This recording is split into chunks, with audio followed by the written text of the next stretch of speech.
میں آتا ہے حضرت عبداللہ ابن عباس مفسر اول، قرآن پاک میں مختلف جگہوں پر جہنم کے نام آئے ہیں۔ تو فرمایا اس آیت کی تفسیر میں فرمایا وہ 7 دروازے یہ ہیں۔ نمبر 1 جہنم، نمبر 2 سعیر، نمبر 3 لظا، نمبر 4 حطمہ، 5 سقر، 6 جحیم اور 7 حاویہ۔ اور حاویہ جو ہے جس کا سورہ القارعہ میں تذکرہ ہے، فرمایا یہ جہنم کے سب سے نچلے گھڑے کا نام ہے، نچلے درجے کا نام ہے۔ حضرت اعمش مفسر ہیں، وہ کہتے ہیں جہنم کے دروازوں کے نام یہ ہیں، پھر انہوں نے بھی اسی طرح ترتیب سے بتایا۔ حضرت حسن بصری رحمۃ اللہ تعالی علیہ فرماتے ہیں ہر فریق کے لیے جہنم کا ایک طبقہ ہوگا۔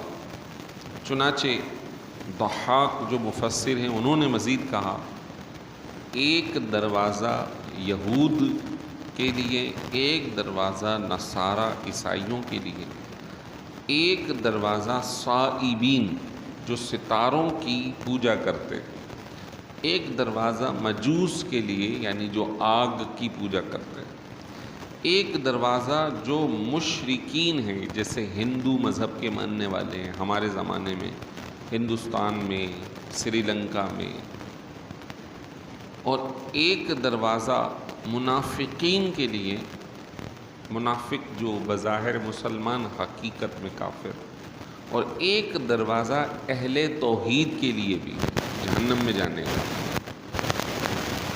کیونکہ اہل توحید ایسے بھی ہوں گے جو گنہگار بھی ہوں گے، ان کی سزا کا بھی تو ہوگا۔ تو اگرچہ کہ کچھ لوگ جائیں گے لیکن مسلمان بھی اگر گنہگار جاتے ہیں تو ان کے لیے الگ دروازہ ہے، اور اہل توحید کے لیے جو نجات کی توقع ہے وہ توقع دوسروں کے لیے بالکل بھی نہیں ہے، کیونکہ ایمان جو ہے وہ اہم حصہ ہے۔ فرمایا حدیث مبارک میں کہ اللہ تبارک و تعالی فرشتوں کو حکم دے گا کہ جہنم سے جتنے بھی اہل ایمان ہیں سزا ہو گئی ہے ان کی باہر نکال لیا جائے۔ وہ ہر جگہ سیر کرنے کے بعد جس کے دل میں بھی رائے برابر بھی ایمان باقی ہوگا اسے نکال لیں گے۔ اللہ تبارک و تعالیٰ فرمائے گا نکال لیا، وہ عرض کریں گے نکال لیا، فرمایا نہیں ایک بندہ اور ہے، وہ ڈھونڈیں گے نہیں ملے گا۔ وہ ایک بندہ تہ در تہ عذاب میں ہوگا، لیکن وہ اس تکلیف میں بھی اللہ تبارک و تعالیٰ کی تسبیح کہہ رہا ہوگا، سبحان اللہ و بحمدہ، اللہ کی حمد کر رہا ہوگا۔ فرمائے گا اللہ تعالیٰ فلاں جگہ پر موجود ہے، اس کے اوپر سے تہوں کو ہٹا کر اسے نکالو۔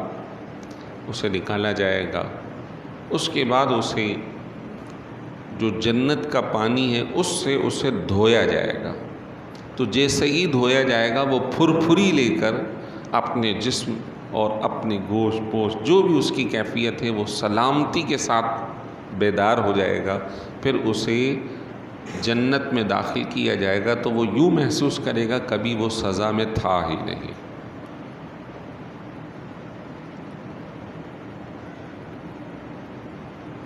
ایک اور حدیث شریف جو ارشاد فرمایا کہ جہنم کے سب سے اوپر کے طبقے میں آپ صلی اللہ علیہ وسلم کی امت کے گناہ گاروں کو رکھا جائے گا، یعنی یوں درجہ ہے اوپر نیچے، تو نیچے سب سے تیز آگ کی وجہ سے تپش ہوگی اور سب سے ٹاپ پر ہلکی ہوگی، تو اس امت کے گناہ گاروں کو اس پہ رکھا جائے گا۔ پھر فرمایا کہ یہ طبقہ خالی ہو جائے گا اور اس خالی جو طبقہ ہے اس کے دروازے کھڑکھڑاتے رہیں گے، یعنی مکمل خالی کر دیا جائے گا۔ پھر دوسرا طبقہ، پھر تیسرا، پھر چوتھا، اس طرح سارے نام دیے گئے جو میں نے پہلے پڑھ لیے، اور فرمایا کہ دوسرے میں عیسائیوں کو، تیسرے میں یہودیوں کو، چوتھے میں صائبین کو، پانچویں میں اور چھٹے کے اندر مجوسیوں کو، اور ساتویں میں منافقین کو، آل فرعون کو، اہل مائدہ، ان کو رکھا جائے گا۔ تو ساتواں درجہ جو ہے وہ سب سے زیادہ خطرناک ہے۔ یہاں پر بالکل اس کا ہرگز مطلب یہ نہیں ہے کہ امت کے لیے آسانی رکھی گئی ہے تو وہ گناہوں میں مبتلا ہو جائے کہ میں تو سب سے، اگر جہنم میں بھی گیا تو ہلکا عذاب ہوگا۔ نہیں، بالکل پناہ مانگنی چاہیے۔ جہنم کا سب سے ہلکا عذاب، یہ تو درجہ ہے، فرمایا سب سے ہلکا عذاب یہ ہوگا کہ اسے آگ کی جوتیاں پہنا دی جائیں گی۔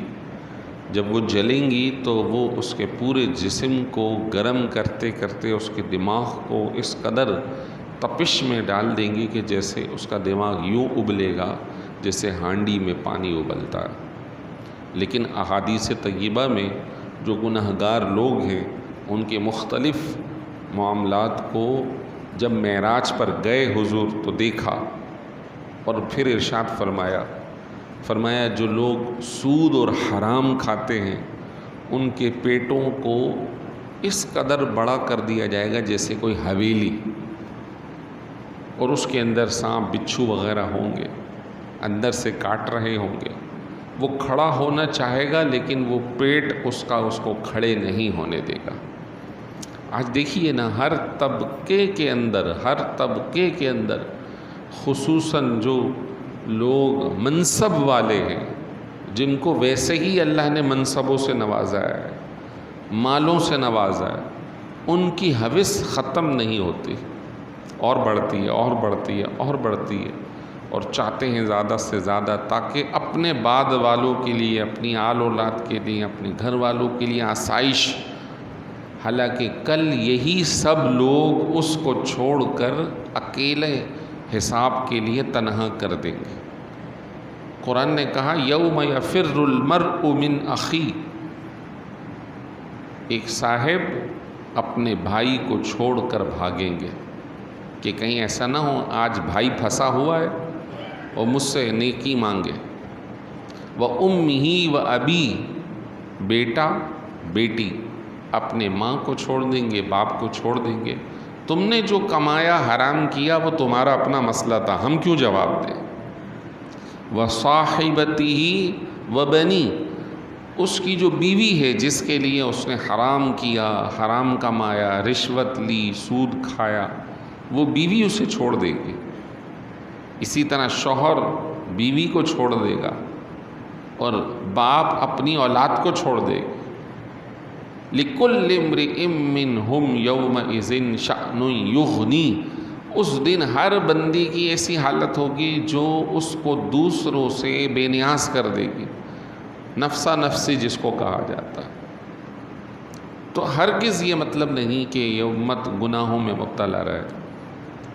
ایک حدیث میں کہ جو نماز نہیں پڑھتا یا نماز کے وقت غفلت کرتا، بڑے پتھر سے اس کو لٹا کر اس کے سر کو کچل دیا جائے گا،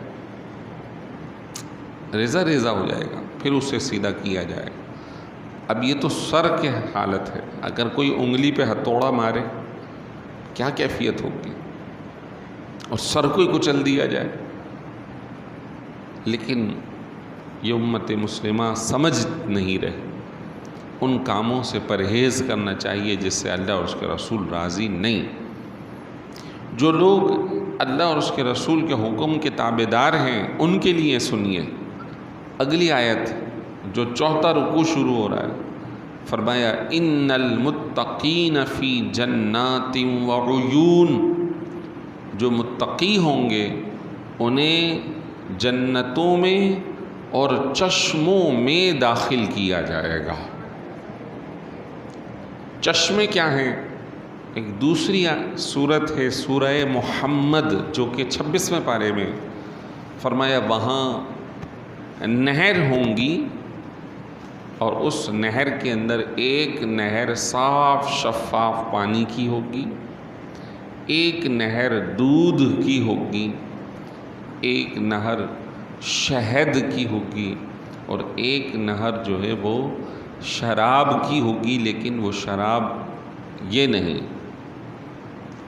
اب کوئی کہے کہ آخرت میں تو شراب حلال، دنیا میں حرام، تو یہ ہمارے اور آپ کے حکم پر نہیں ہے، ہماری عقل کے مطابق نہیں ہے۔ یہاں کی اچھا شراب کا معنی ہے پینے کی چیز۔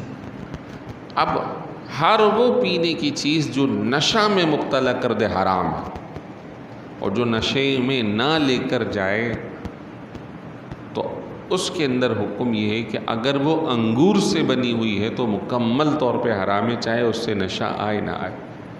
جبکہ آخرت کی جو ہے وہ ان چیزوں سے پاک ہوگی۔ تو جو اللہ کے حکم کی تابعداری کرے گا، جس طرح آج بہت ساری چیزوں کی پابندی ہے، اللہ تعالیٰ آخرت میں ان چیزوں کی پابندی سے ہمیں محفوظ فرمائے گا۔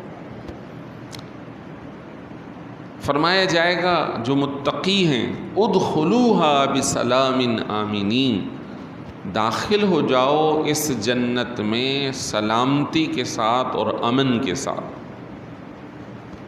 جب مسلمان جنت میں داخل ہو رہے ہوں گے تو اللہ تبارک و تعالیٰ کے فرشتے انہیں دائیں بائیں سے آ کر سلام کہہ رہے ہوں گے، السلام علیکم، السلام علیکم، تم پر اللہ کی سلامتی ہو، تم پر اللہ کی سلامتی ہو۔ اور فرمایا وَنَزَعْنَا مَا فِي صُدُورِهِم مِّن غِلٍّ إِخْوَانًا، اور جو اپنے بھائیوں کے حوالے سے ان کے دلوں میں اگر کوئی کینہ، کوئی نفرت ہوگی، جنت میں داخل ہونے سے پہلے اللہ ان کے دلوں کے کینوں کو دور فرما دے گا۔ لہٰذا معلوم یہ ہوا کہ جو لوگ وہاں جانا چاہتے ہیں اپنے دلوں سے کدورتیں اور کینہ اور بغض، اس طرح کی جو خرابیاں ہیں، کیا ہے دوسروں سے جلنا، دوسروں کے بارے میں دشمنی دل میں رکھنا، اس کا خیر خواہ نہ ہونا، جب موقع لگے اسے نقصان پہنچانا، یہ جو کیفیت دل میں ہے اس کو نکال دیں کہ بندہ اس کے ساتھ جنت میں داخل نہیں ہو سکتا۔ پھر جو جنت میں داخل ہوں گے، فرمایا علی سرر متقابلین، وہ لوگ بڑے یوں سمجھ جائیے تختوں پر بیٹھے ہوں گے، ٹیک لگائے ہوئے، بڑے ان کے لیے اہتمام کیا جائے گا، اور وہ ایک دوسرے کے سامنے بیٹھے ہوں گے، یعنی آمنے سامنے بیٹھ کر اللہ کی نعمتوں کے لطف اٹھا رہے ہوں گے۔ اللہ ہمیں ان میں داخل فرمائے۔ فرمایا لا یمسہم فیہا نصب، وہاں انہیں کوئی تکلیف نہیں ہوگی، کوئی آزمائش نہیں ہوگی، کوئی دکھ درد نہیں ہوگا، ہمیشہ انہیں سکون میں رکھا جائے گا۔ وما ہم منہا بمخرجین، اور انہیں وہاں سے کبھی بھی نکالا نہیں جائے گا۔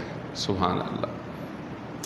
نبی عبادی، ارشاد فرمایا اے ہمارے حبیب صلی اللہ علیہ وسلم، ہمارے بندوں کو خبر دے دیں، انی انا الغفور الرحیم، بے شک میں بہت بخشنے والا اور رحم کرنے والا،